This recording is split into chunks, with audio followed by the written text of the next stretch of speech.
Okay, good evening. Welcome to our evening Dhamma session.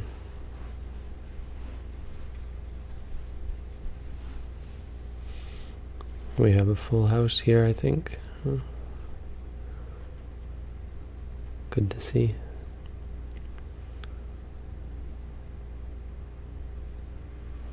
Tonight we're looking at the Ariyapariyesana Sutta, Majjhima Nikaya number 26.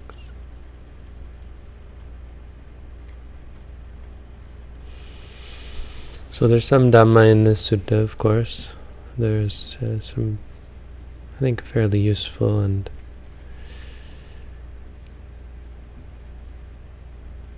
sort of to the point teachings. But it also has one of the best descriptions of the Buddha story. Well, it has one of the good stories of retellings of the story of how our teacher became a Buddha.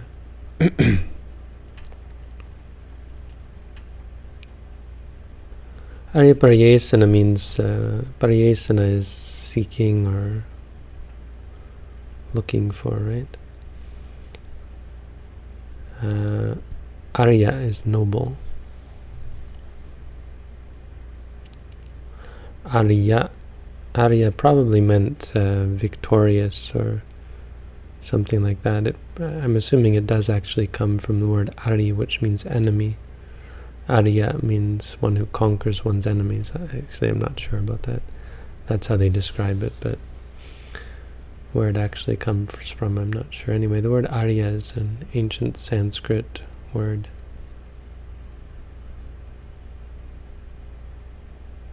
And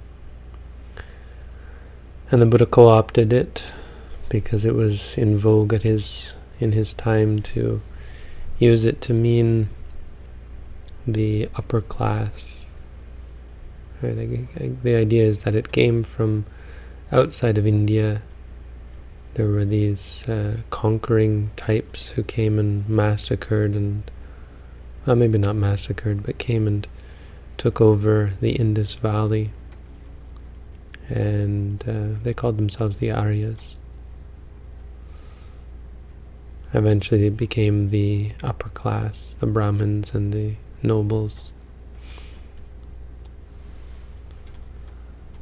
And so there was this question of how you define an Arya, and so the Buddha put in his word about what it means to be an Arya, and he said it has nothing to do with one's birth, everything to do with one's actions, which makes one a high-class individual, right?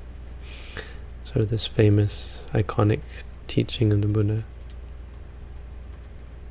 But here we have Ariyapariyesana. It's a quest or a search that is noble.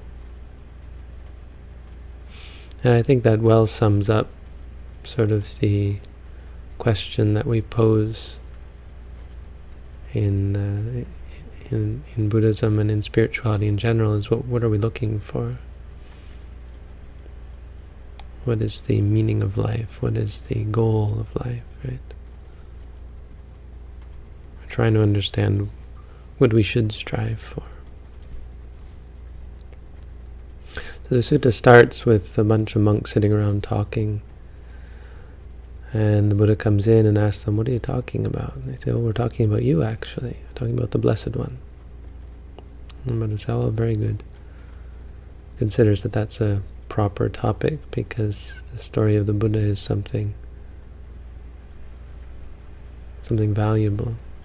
You know, the Buddha appears on various occasions to be somewhat egotistical, right? If you were to take it at face value, it appears that way. But the Buddha was quite clear, agree with it or not, but he was quite clear that he was a special individual. And I think it's bold, but indisputable. I mean, what's disputable is whether the Buddha was actually enlightened and perfect and in different ways and so on. But what's indisputable is that if you are, there's no reason, or in fact there's good reason, to let people know that you are. When you're like the Buddha, letting people know, hey, I'm an exceptional individual, has some great benefits to it for the people who hear you, right? So in a way, we put the Buddha beyond this sort of concerns about ego and humility, because they wouldn't serve any purpose. I mean, some sorts of humility the Buddha does, obviously. I mean, all humility, the Buddha had no ego whatsoever. But keeping quiet about his attainments, we put him as an exception, because he could handle it. He could handle people's scrutiny completely. And he was so, this is the idea, is that he was so radiant that you couldn't help but accept the fact that it was true. Wow, this is someone who is quite special. And obviously the benefit is then you can learn from and gain from associating with such a person. That this is the savior, right? We talk about you're looking for a guru, looking for someone who can teach you. That in and of itself is a great quest. So talking about the Buddha, thinking about the Buddha is considered to be proper. It's a part of the Dhamma. The Buddha says, when you meet, you should talk about the Dhamma or not talk at all. Enter into meditative states. But then so in order to help them out, he gives his story. And this is part of this sutta. But to preface it, he gives them a teaching, and it's a teaching on the noble. It's really a good preface to the Buddha story. And it's why anyone takes up religion, because they start to ask these questions about what they're looking for. Quite often we never ask these questions. Before we know it, we're caught up in some ambition or goal that we didn't ever think through or consider carefully why we were aiming for that. Right? We're taught from an early age some very simple, fairly simple goals, like sensual pleasure. Babies, look at how we coddle infants with sensual pleasures to get them to be quiet or to put a smile on their face, which makes us happy. And so from a very early age, we're taught the benefit of these things, and we're taught how to get. We're taught to try and get. We're taught that this is desirable. And so the babies become addicted to these pleasures, and it's not a must, it's not a evil addiction, but it's still addictive. And then we learn about things like money, right? We learn about things like sex as we grow older, all as means to gain further sensual pleasure mostly. Food, obviously, food's a big one. Music, etc., etc. It diversifies, but it doesn't really ever leave. It generally centers around sensual pleasure. If we're a little bit more high-minded, or if our parents are a little bit more intellectual, they might have a sort of a broader sense or a more abstract sense of happiness. And so there's this quest for power, for knowledge, for wisdom even. And by wisdom, most likely philosophy. And there's the ideas of social activism and so on. Many quests and many journeys, many ambitions.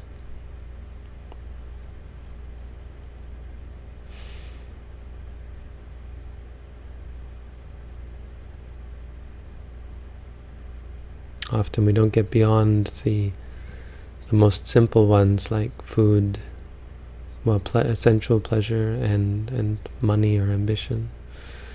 So we find ourselves putting so much effort into just trying to be maybe not rich, but well off, right? Stable, stability, is intoxicating as a goal. Seeking out the stable life. The illusion, right? It's really an illusion. Or it's the stability is an illusion, but it's precarious is more to the point. Because someone can live many, many years if they're lucky in a very stable situation, right? But it's like a house of cards. Any moment it can fall. All it takes is one disaster and you can lose everything.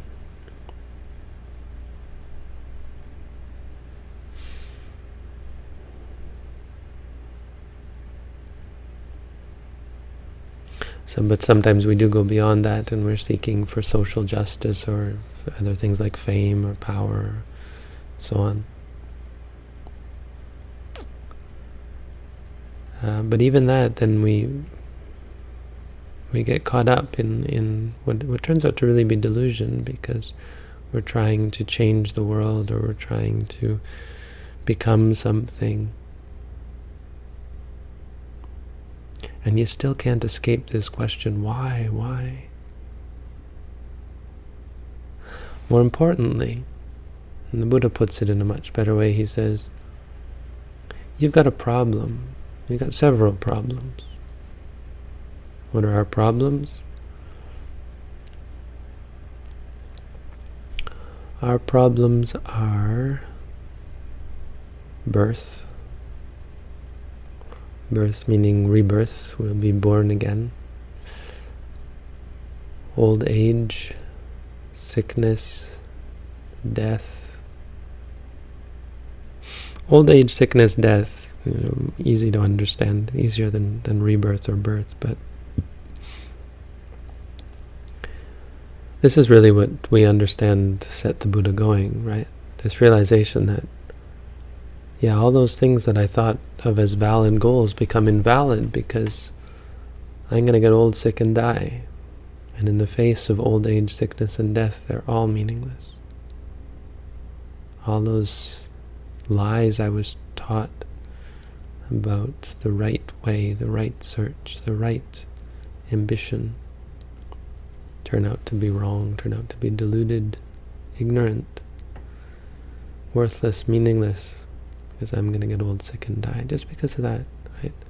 In the face of eternity, in the face of reality, they're meaningless. And be a bum on the street, live under a picnic table. It's no less valid an existence. It's no less meaningful. Living in a mansion, or even, let's go to the bigger ones, like helping people. Curing cancer.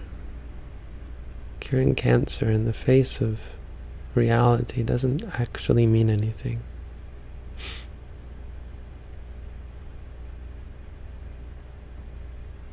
You might even say, and this is where I get into dangerous territory, you might even say that becoming a Buddha is meaningless, becoming enlightened is meaningless. And I think to a certain extent, from one point of view, it is meaningless. Of course, not from our point of view. Meaning, you should never think it's pointless to become enlightened, like why bother kind of thing. But part of becoming enlightened is to see that this idea of meaning, in fact, this seek, this search, is based on delusion and ignorance. But he talks about the noble search. So clearly there is a search that is right, and it's important to understand that, I think, because people always ask, well, if you're talking about giving up desire, what about desiring for nibbana or desiring for enlightenment? How could you ever practice meditation if you don't want to practice meditation? And I've talked about this before, and it's really just a mind game, right? The logic of it doesn't relate at all to reality. This is like, it's a whole other situation. It's more like your head is on fire, and your intention is to put the fire out. Or more to the point, we're full of, as you say, desires, wants, ambitions. And when we realize the problem, we want to get rid of the wanting. But it's just a word, it's not really. There may be moments, and there will be moments of desiring to become enlightened, but that's not really how it works. It's more like an eye-opening and saying, oh, my head's on fire. Well, I better put that out. It's like seeing that you're, as I've said before, internally inconsistent. You want certain things, but you're doing things that don't lead to that. And this is what the Buddha says in this sutta, based in a different way. He says, being myself, he says, when I was unenlightened, being myself subject to old age, sickness, and death, I sought out that which was subject to old age, sickness, and death. Meaning I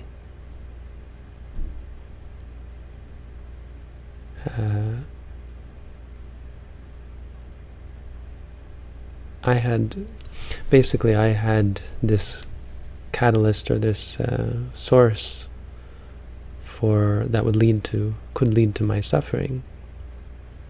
I'm going to get old, sick, and die, and I purposefully sought out things that didn't lead me out of that, but led me only to more suffering, basically.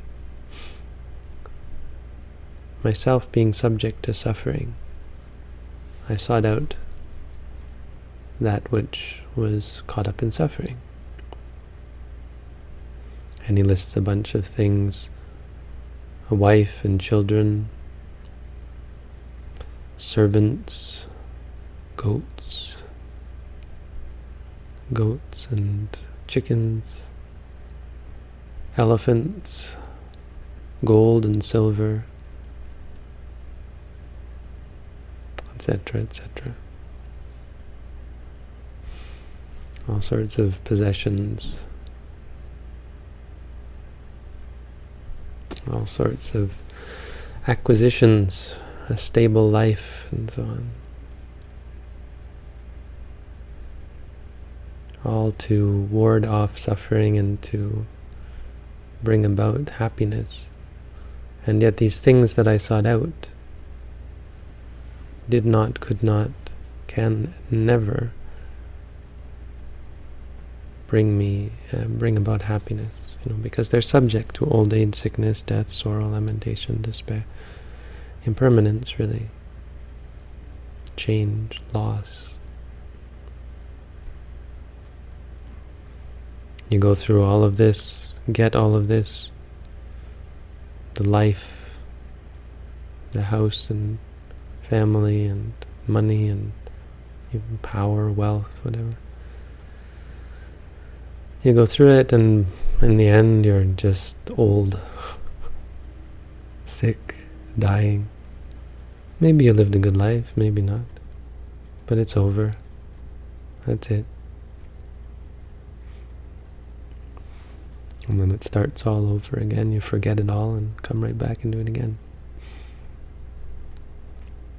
Not really a noble sort of activity from a Buddhist perspective.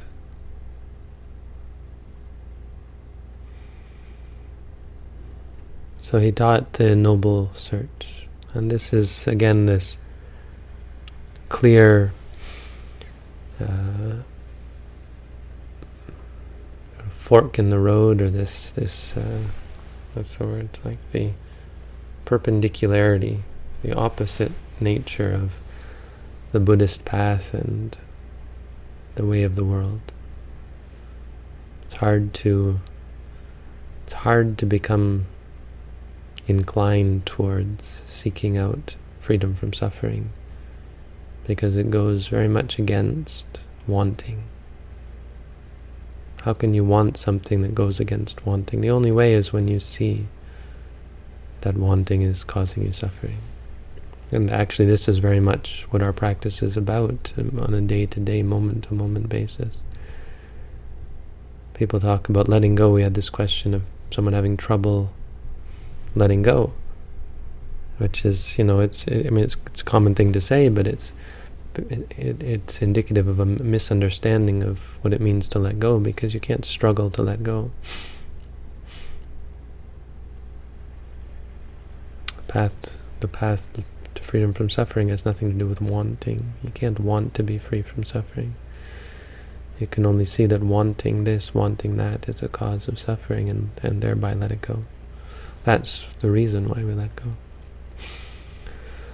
But the Buddha was, before he learned how to practice meditation, he started with this realization: hey, these things that I'm seeking out, these things that I'm striving for, they're not bringing me happiness. They can't bring me happiness. And so we know this much about the story. He left home.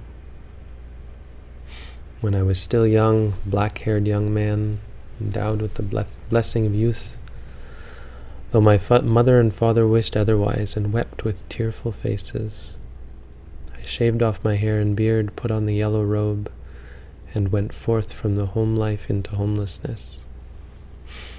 Now, this wasn't such a radical thing, of course. In the time, Buddha got the idea from someone else, apparently. He saw a monk, an ascetic, wearing simple cloth.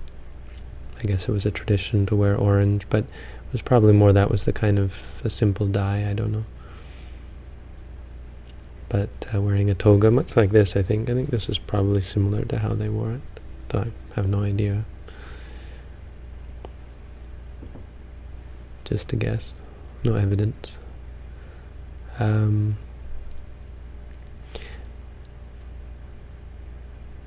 Yeah.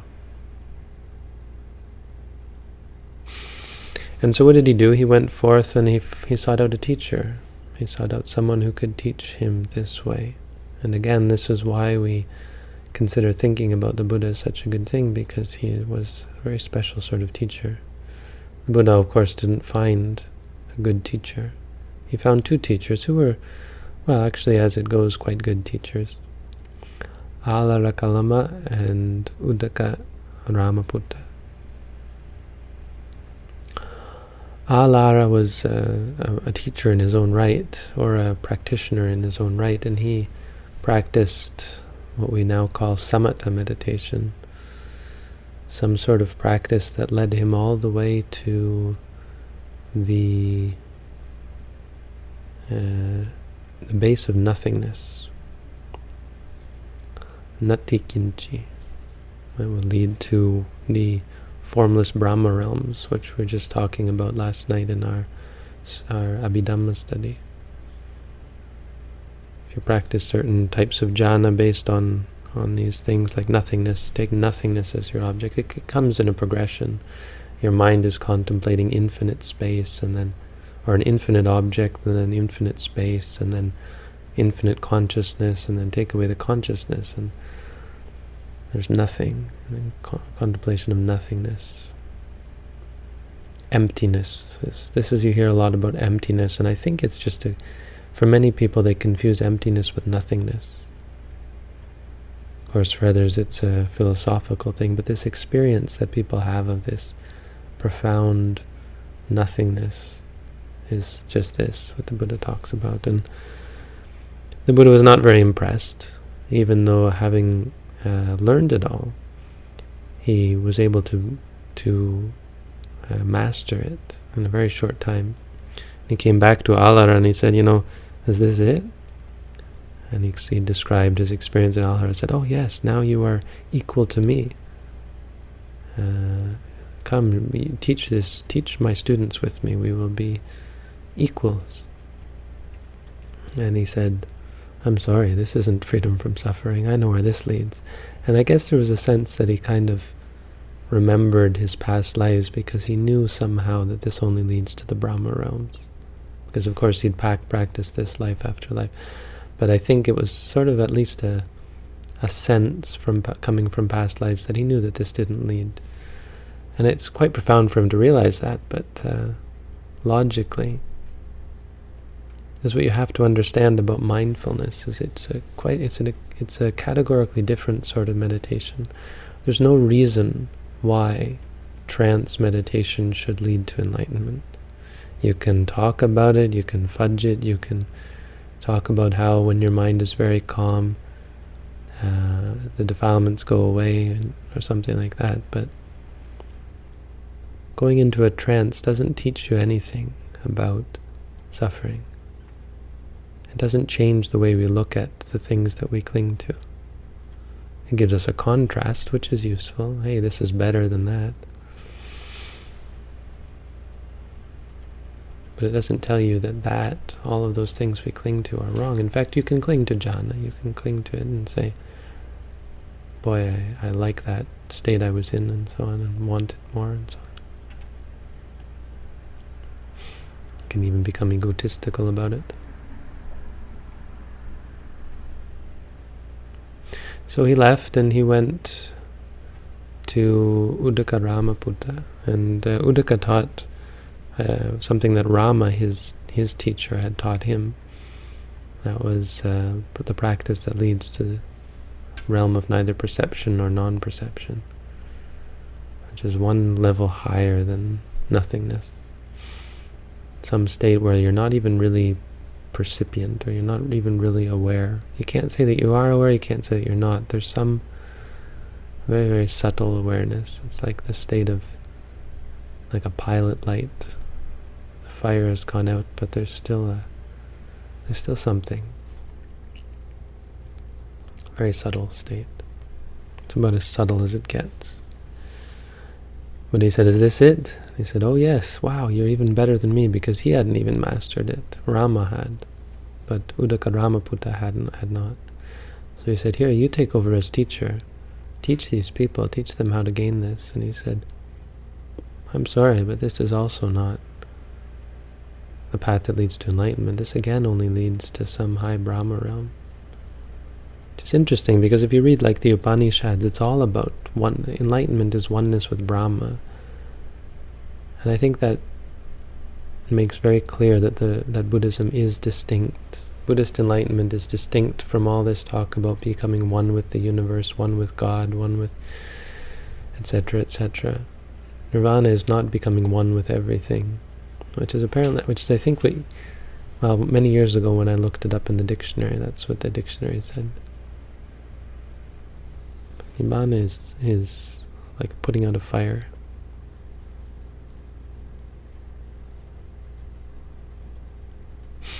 So different. He said no. And so he left him as well, and then he wandered around, and this is where the different stories diverge. This story doesn't talk about the many years he spent torturing himself. It says he wandered and eventually came to Uruvela, to the Magadhan country, and came to Uruvela in Senanigama. Nigama would be a village, I think. And he found a place with a clear flowing river and pleasant smooth banks, and this village nearby. Thought, well, this is a good place to strive.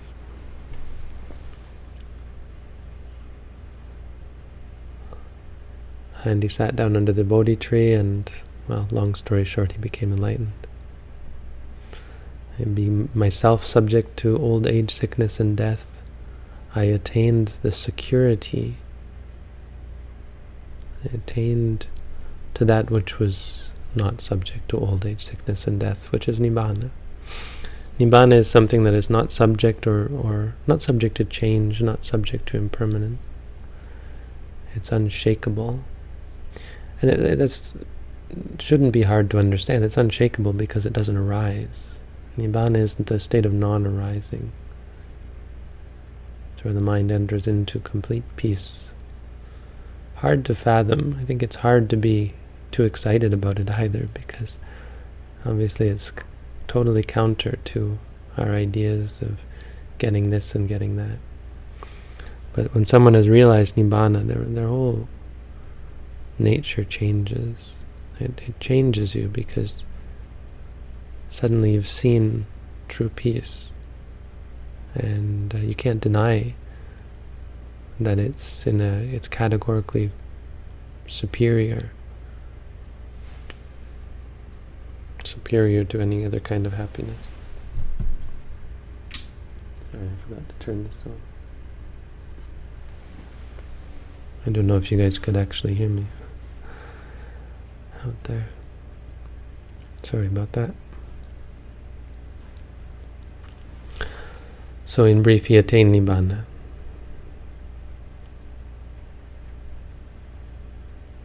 Having attained Nibbana, he realized for himself that his enlightenment was unshakable. It's the wonderful quality of seeing Nibbana is that, unlike other kinds of wisdom, insight, realization, just the simple experience of Nibbana, because it's in a whole other category,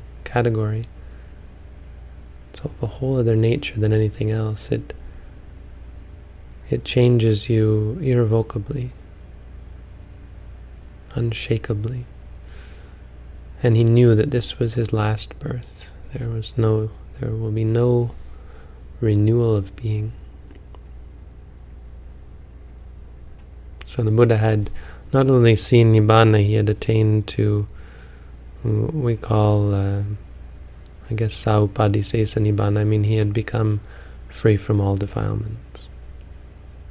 Normally, people become enlightened in stages, meaning they see Nibbana and some of the defilements are removed, and then slowly through repeated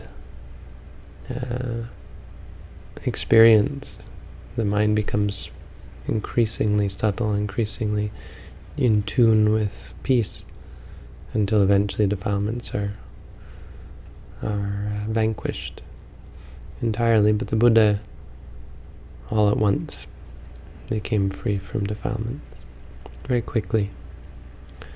In fact, there's this idea that shouldn't have taken him 6 years to become enlightened, but he had some bad karma that he had to atone for in a past life, and actually once he had atoned for that, on that last day after those 6 years, it only took him one night to become enlightened, and it should have only taken him one night from beginning to end.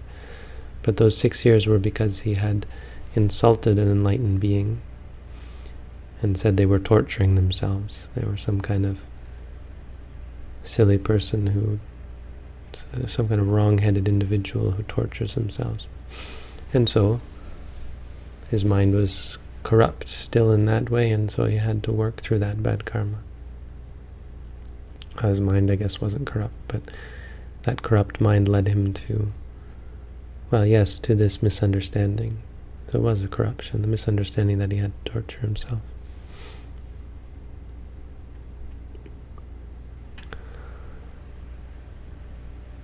So very quickly he became free from suffering. Won't go into much detail there. There's not too much to say about that. What's interesting, of course, is this next part, where what happened when he became enlightened, his outlook seems to have changed. Or even perhaps up until that point he hadn't thought about whether he should teach, so it may not have changed so much. But then there came the question of what he should do. Now that I've become enlightened, what should I do about it? Is there anything I should do about it? The obvious question is, should I teach?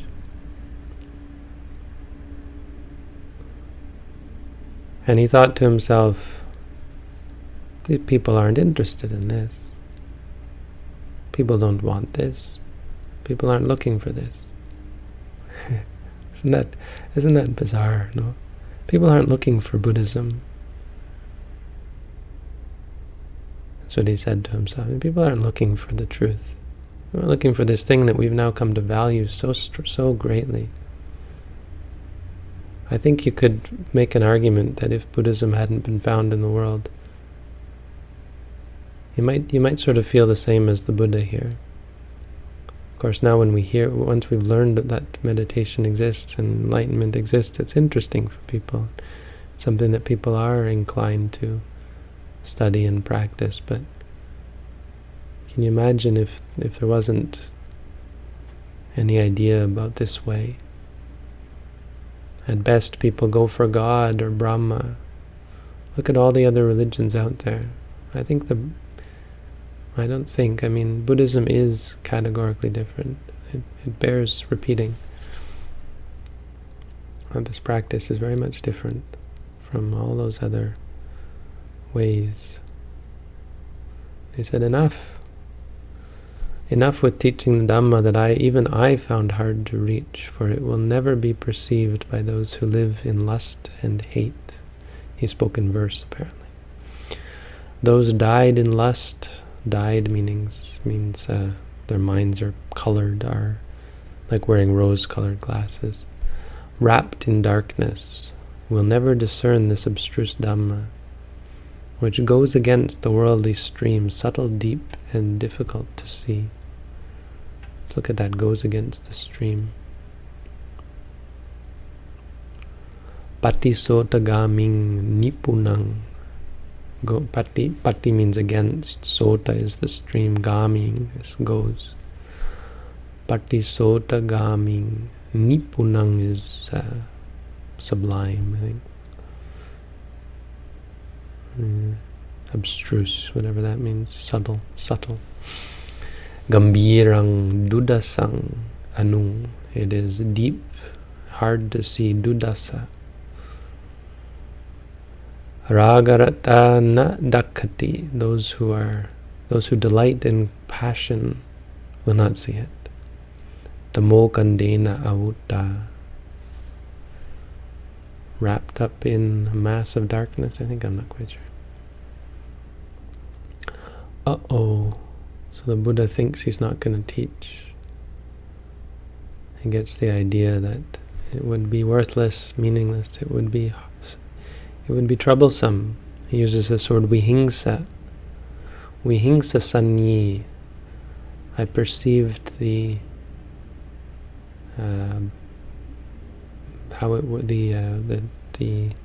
abuse almost. It's not abuse, but how vexing it would be for me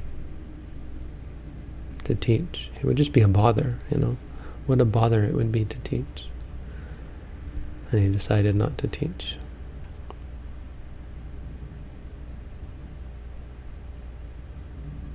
That doesn't really sound good, It sounds like he was just lazy or something like that.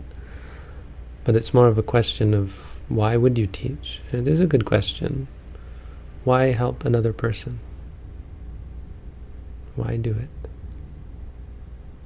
And there has to be a line there. If it means going out of your way to help someone else, it's a good question. Why are you doing it?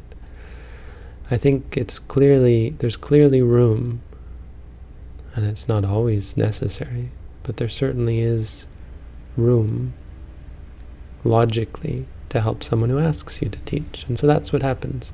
Brahma, Sahampati Brahma, this is the story, hears this and gets very, very concerned. Sahampati was, I think, one of the... he was a disciple of the Buddha in the past. He was an anagami, I believe. And he said, he was up in the Brahma realms, and apparently at this time everyone was watching the Buddha, and he became enlightened, and all the angels and Brahmas, they had taken up audience to watch the Buddha, to observe and to pay homage to this enlightened being, because none of them were enlightened, not fully. And Brahma's watching, and he goes, oh no, we can't let this happen. The world will be lost, the world will perish, since the mind of the Tathagata, accomplished and fully enlightened, inclines to inaction rather than to teaching the Dhamma. And he transported himself, beamed himself down, vanished from the Brahma world and appeared before the Buddha, arranged his upper robe on one shoulder. You see, this is why we wear the robe on one shoulder is out of respect, in fact. When paying respect to the Buddha, when paying respect to another monk, we always open one shoulder. And so it just became a standard to have one shoulder open, it appears to have been just a tradition, a way of paying respect at that time.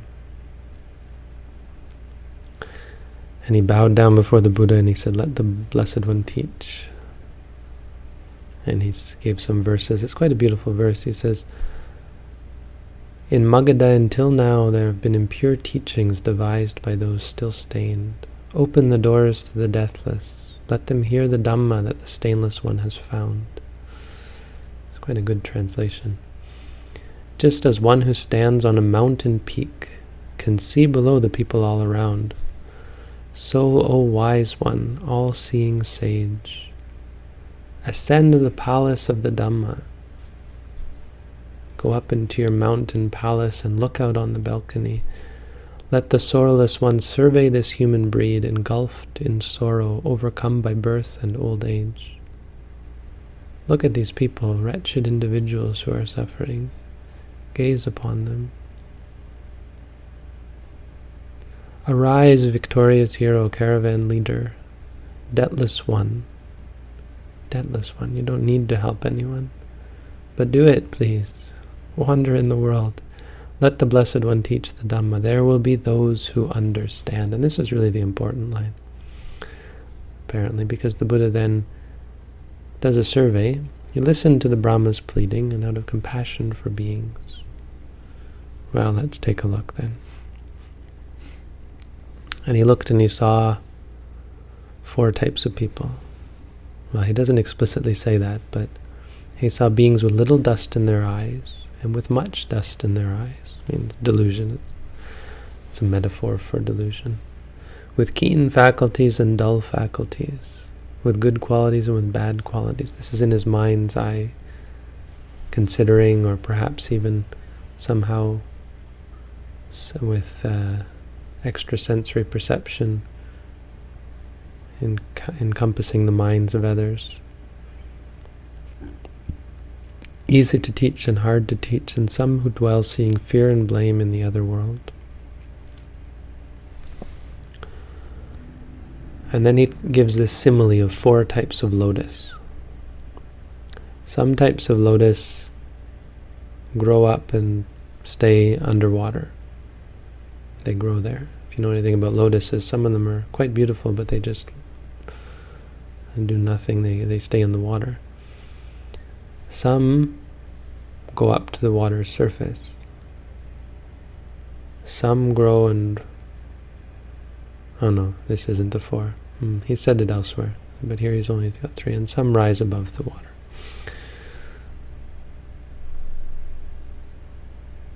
Yeah. And rise clear, stand clear, unwetted by the water. Means even though they're come from the water, they leave it without taking any water with them. They become free from the water. So he saw that there were people who would understand, and who would be very interested, and who were in fact at that moment looking for it. Sariputta and Moggallana are 2 very good examples. When the Buddha was thinking this, he must have seen them, because they were searching for him far and wide. They were looking for the Buddha. They didn't know it, but they were looking for the teacher, the teaching paths. He must have seen the 5 ascetics who he had left behind, who had left him behind, when they saw that he was no longer torturing himself. And he must have seen that they were looking so diligently, and with not much difficulty would be able to understand. And so he says, open for them are the doors to the deathless. This is a beautiful verse as well. Aparutta tesang amattassa dvara. Open to them is the door to the deathless, amatta. Ye sotavanto pamunchantu sadhang. I'm not quite sure what this means, but he says, translated as, let those who have ears, sotavanto, those who can hear, those with ears, those can hear, means those who will listen. Pamunchantu sadhang, he translates show their faith, but pamunchantu is relating to become free, but it may be pamunchantu sadha. May they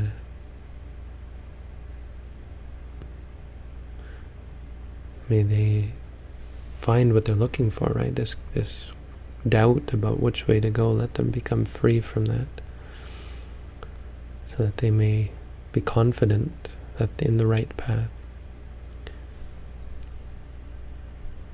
And then he says, Vihingsa sanyi, thinking it would be troublesome, pagunang nabhasing, I didn't speak what I had learned. Dhammang panitang manuje subrame. And here I think he gets the translation actually wrong. I don't agree with his translation at all, and it looks like one of these instances where he was maybe in a hurry, and so he just kind of fudged it. Or in a hurry, or didn't quite understand it, and you know how it can be. I think it's a mistake. Dhammang panitang manuje subrame means Brahma. The Dhamma is, it's quite simple, the Dhamma is sublime amongst humans. Meaning, humans see the Dhamma as being sublime. Benita, it's something good. It's a good sort of sublime, meaning this is something that is valued so highly by humans. That's how I understand it. And this satisfied Brahma, because now the Buddha was going to teach, and so he left.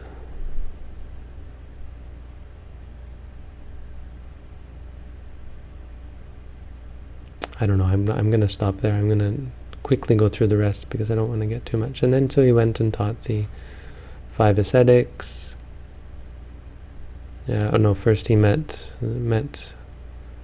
Ajivaka, which is an interesting little story, but not that important. He came to the 5 monks, and then he taught them the Dhammacakkappavattana Sutta, and began his teaching. Then we come to the last part of the sutta, which is where the Buddha, having given this story, which is meant to rouse them and inspire them. It's inspiring to think. You build this up and then lead to the logical conclusion of going forth and becoming monks and so on. It's meant to inspire the monks in what they're doing, that they're on the same path that the Buddha followed, as are we all.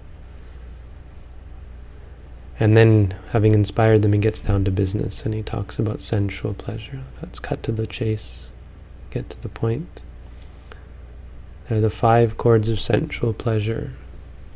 Things you see, things you hear, things you smell, that you wish for, desire, that are agreeable and likable, connected with sensual desire and provocative of lust. And he says, those religious types, samanas or brahmanas, who are tied to these sensual things, infatuated with them and utterly committed to them, who use them without seeing the danger in them or understanding the escape from them. It may be understood of them, they have met with calamity, met with disaster. Mara may do with them as he likes. This is how we describe someone who is caught up in, becomes like you become trapped.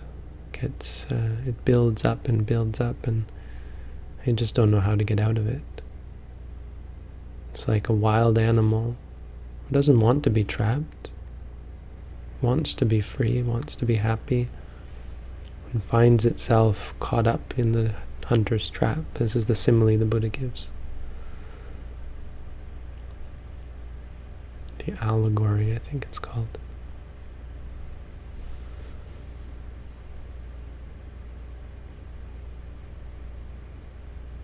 Just like a deer that is trapped by a hunter, so too one who is trapped by sensuality, caught up in so many traps, right? You have to find money, you have to create this stability just so you can enjoy your pleasure, and then of course the trap is that you need it. And you need it more and more and more, and it gives less and less and less pleasure every time. So you have to seek out new pleasures, and trapped before you realize it. You're just caught up in meaningless, pointless activity, sometimes even evil, oftentimes even evil, unwholesome, unethical activity, just to get what you want.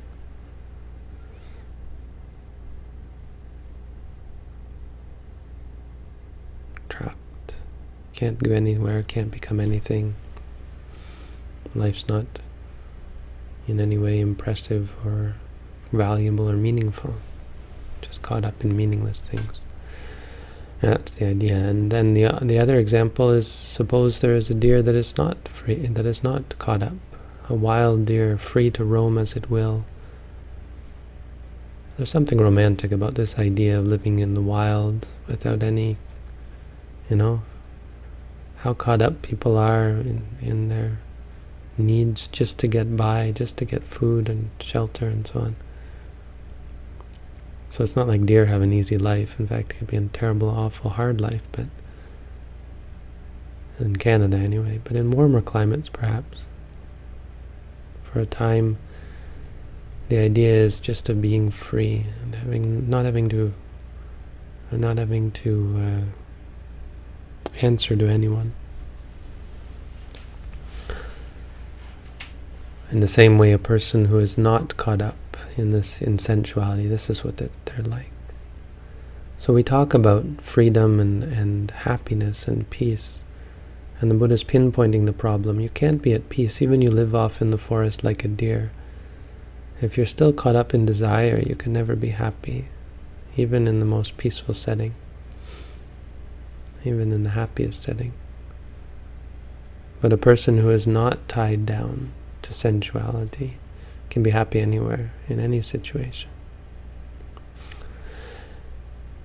And then he goes through the stages of, really in this case he goes through all the jhanas, and eventually comes beyond them.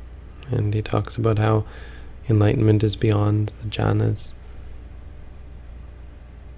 Having left them behind, one enters into the cessation of perception and feeling, which is a description of Nibbana.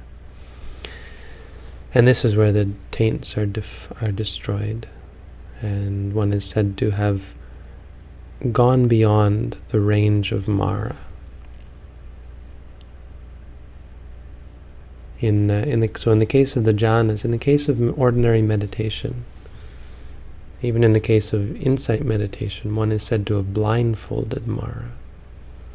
One has sort of put up a smoke screen, so Mara can't see you. You are invisible to Mara. When someone enters into trance states of meditation, peaceful states of meditation, it's like Mara is blindfolded, can't get at you. Why? Because you have no greed, no desire, you're content, you're at peace. But you haven't gone beyond the range of Mara, because it has to end. When one enters into Nibbana, cessation of perception and feeling,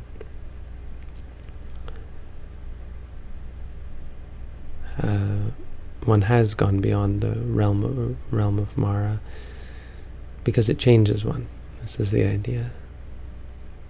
That it, being fundamentally different, it adds this quality to your mind, this stability to your mind. It puts that kernel of enlightenment, is the idea, into your mind. It leads to a profound and complete state of letting go, where you're unable, even if you tried, to want anything. There's no where there comes to be no potential, no link, no cause, no ability to become attached to anything. That's the idea. And that, in a nutshell, is the Ariyapariyesana Sutta. Again, if you're really interested, I encourage you to read the sutta yourselves. This is just a means for us to inject a little bit of background and some theory and some of the ideas into our practice to give encouragement and direction. So that's the Dhamma for tonight. Thank you all for tuning in. Have a good night. Mama, are you Bunayana, the drink Rusa?